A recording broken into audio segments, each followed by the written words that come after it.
खजाना ढूंढना। एक हास्य कहानी। गांव में रामलाल नाम का एक किसान रहता था जो हमेशा खजाना खोजने के सपने देखा करता था।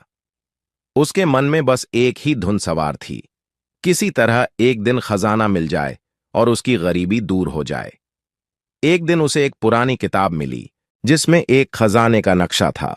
रामलाल की खुशी का ठिकाना न रहा और उसने तुरंत अपने दोस्त श्यामू को इस बारे में बताया। श्यामू भी खजाने के लालच में आ गया और दोनों ने तय किया कि अगले ही दिन वे खजाना ढूंढने निकलेंगे। सुबह होते ही दोनों ने अपनी अपनी बैलगाड़ियां निकालीं और नक्शे के अनुसार खजाने की ओर चल पड़े। रास्ते में दोनों ने खूब मजे किए, गाने गाए और हंसी मजाक किया।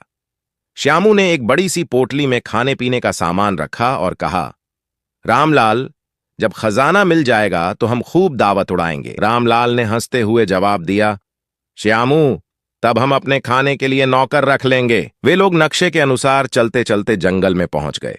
जंगल के बीच में एक पुराना मंदिर था जो खजाने की किताब में लिखा था।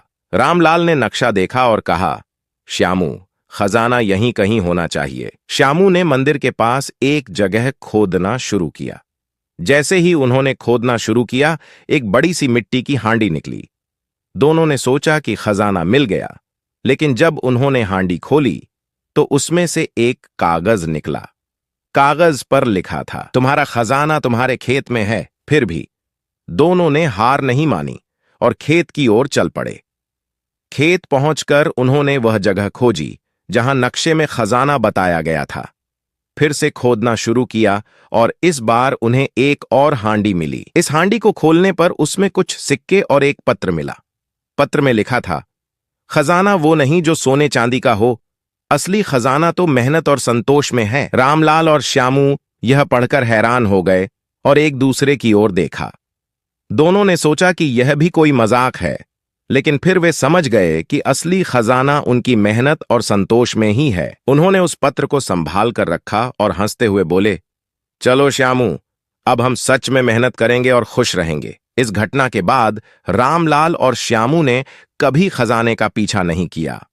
वे अपने खेतों में मेहनत करते और संतोषपूर्वक जीवन बिताते। उन्हें समझ आ गया था कि असली खुशी और खजाना उनके खुद के प्रयासों और संतोष में ही है। गांव के लोग अब भी रामलाल और श्यामू की इस कहानी को सुनते हैं और हंसते हैं। इस तरह खजाना ढूंढने की इस हास्य भरी यात्रा ने उन्हें जीवन का असली मतलब सिखा दिया।